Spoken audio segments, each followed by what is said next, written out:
Oysters are a bit like Marmite. You either love them or you hate them, and I definitely fall into the latter category. But despite my prejudices, I went to find out more about the highly endangered European native oyster, and my quest took me as far as Loch Ryan.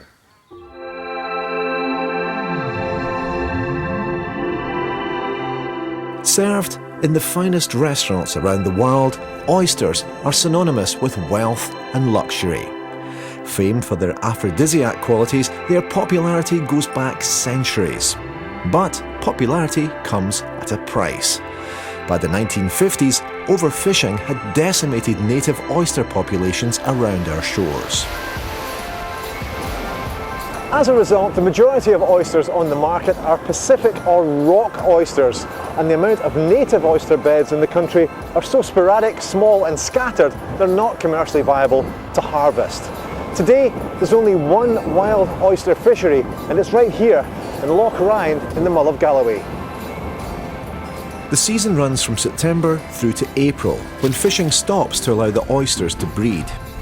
I joined the crew of the Vital Spark to help bring in the catch, but they're putting more back than they're taking out.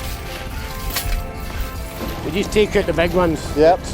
All the smaller ones we leave in and we relay them. Okay. But we just take out the two sizes, the large, which is like 85 grams and above. And the small ones, which is like 75 to 85 grams. Yep. Them ones there. All the rest we relay back into beds. Okay. And we don't go back near them 3, sometimes 4 years. And that's how you keep it sustainable, I guess, is Aye. it? When oysters are close together on the seabed, they are much more likely to fertilise each other. The fertilisation rates are significantly increased. So most of our time at the moment is, rather than harvesting, is actually putting dense beds of oysters, reseeding areas of oysters, putting many oysters per square metre. The fishery is the property of the Wallace family, who have owned the fishing rights for over 300 years. We have quite a few of the old books, which was from the individual fishermen that used to fish the beds, perhaps in boats with sails, rather more difficult than it is today. And we've got, well, any number actually of books like this here, showing the actual catch, the individual names of the fishermen, how many they caught, etc. And they're absolutely beautifully maintained books, and we have tens of them going back to the sort of 1850s. And is that important to have a real record of what's been coming out of the loch? Well, it's certainly extremely interesting to know that in the old days, by old days meaning 100 years ago or so, or less, there were hundreds of tons coming out of the loch, rather than the sort of 20s and 30s that we've got now. So we know that the loch in the old days sustainably had greatly more oysters than there are today. We don't think there's any reason why it shouldn't be the same again. They don't necessarily breed every year. On that basis, sometimes you have to be kind and not take out very many. At other times, you get what, in relative terms, is a glut. So sustainability is very important? Well, it's fundamental. Without it, we'd have nothing. How many years does it take to get to that stage?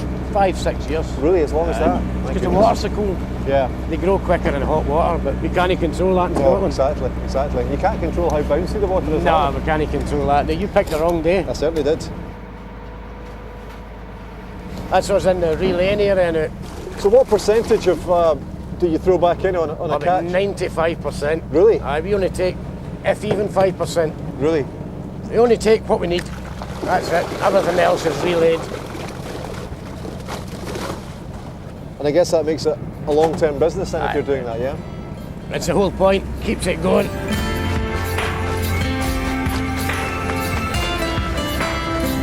Now, unlike many Scots, I'm not a fan of eating raw oysters, but we got Nick Nairn to come up with a recipe to try and persuade us Scots to be more adventurous with their seafood. More on that later in the programme. In the meantime, after you.